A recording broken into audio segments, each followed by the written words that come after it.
Pas de repos pour le chef de l'État à quelques jours des fêtes de fin d'année.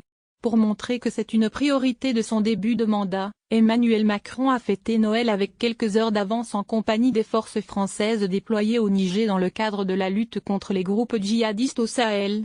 Emmanuel Macron a affirmé vendredi soir à Niamey que l'effort contre les groupes djihadistes au Sahel où se joue notre sécurité sera maintenu en 2018.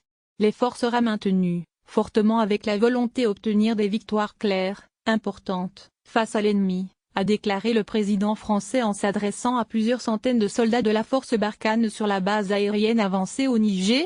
Rien ne serait possible sans votre engagement, sans votre dévouement, a déclaré aux soldats Emmanuel Macron, accompagné de la ministre des Armées Florence Parly.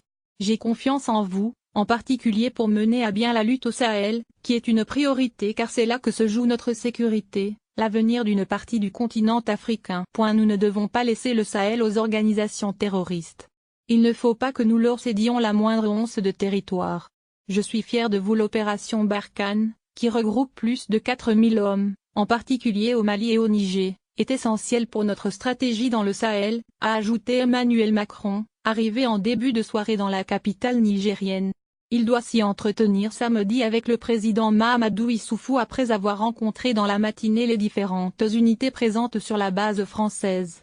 C'est une immense fierté d'être là avec vous ce soir, a déclaré Emmanuel Macron en s'adressant aux soldats réunis devant le foyer de leur base. Je suis fier de vous, la France est fière de vous. Elle pleure ses morts, elle soigne ses blessés mais elle est fière de ses enfants qui se battent pour la protéger, a ajouté le président français. Pour vous la trêve de Noël n'est pas permise et cela nous ne l'oublions pas. Nous avons une pensée pour vos familles, elles portent le poids de votre absence. Elles méritent notre reconnaissance et notre soutien, a-t-il ajouté, avant de partager un dîner de fête spécialement préparé par le chef de l'Élysée, Guillaume Gomet, venu de Paris. Avec des produits entièrement offerts par les grossistes du marché de Gros de Rungis, près de Paris, le chef a préparé un menu de haut vol pâté en croûte utilisé veau foie gras, volaille des Hautes-Pyrénées rôti au morilles avant le gâteau intense chocolat. Appuyé les forces armées. Emmanuel Macron a été accueilli vendredi après-midi par son homologue Mahamadou Issoufou, qui le recevra le lendemain à la présidence à Niamey. Pour le président nigérien, la lutte antiterroriste au Sahel ne concerne pas uniquement les pays de la région. Le combat que nous menons, nous le faisons aussi pour l'Europe, pour le monde entier, a-t-il expliqué la semaine dernière à l'agence France Presse.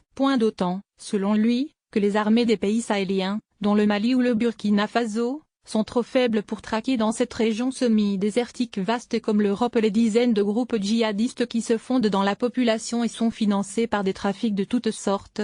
C'est pour cela que la France a mis en place Barkhane, baptisé du nom d'une dune prenant la forme d'un croissant sous l'effet du vent, en août 2014. Cette opération a pris la suite de Serval, lancée en urgence en janvier 2013 au Mali pour stopper l'avancée des djihadistes qui menaçaient Bamako. Barkhane a pour objectif d'appuyer les forces armées au Mali, Niger, Burkina Faso, Tchad et Mauritanie afin d'empêcher la reconstitution de sanctuaires djihadistes. Basée à N'Djamena, Barkhane est aujourd'hui la plus importante opération extérieure française mobilisant aussi 8 avions de chasse, 6 à 10 avions de transport, 5 drones Reaper, 300 blindés et 300 véhicules logistiques, des équipements soumis à rude épreuve. Il nous faut gagner la guerre contre le terrorisme. Les groupes djihadistes sont, selon l'Élysée, aujourd'hui incapables de reproduire le schéma de 2013, lorsqu'il avait pris le contrôle du Nord Mali. Mais ils ont réussi à s'adapter, en menant des actions plus diluées du sud de la Libye au nord du Nigeria, où est actif le groupe Boko Haram. Il nous faut gagner la guerre contre le terrorisme dans la zone sahélo-saharienne. Or, elle bat son plein. Il y a des attaques chaque jour, il y a des États qui sont aujourd'hui menacés, s'est alarmé Emmanuel Macron au cours d'un sommet de soutien à la force G5 Sahel la semaine dernière. Il va de nouveau discuter de la mise en œuvre, d'ici la mi-2018, de cette force de 5000 hommes, composée de soldats des 5 pays impliqués, qui a récemment mené une première opération dans la zone des 3 frontières entre Mali, Niger et Burkina Faso. Paris espère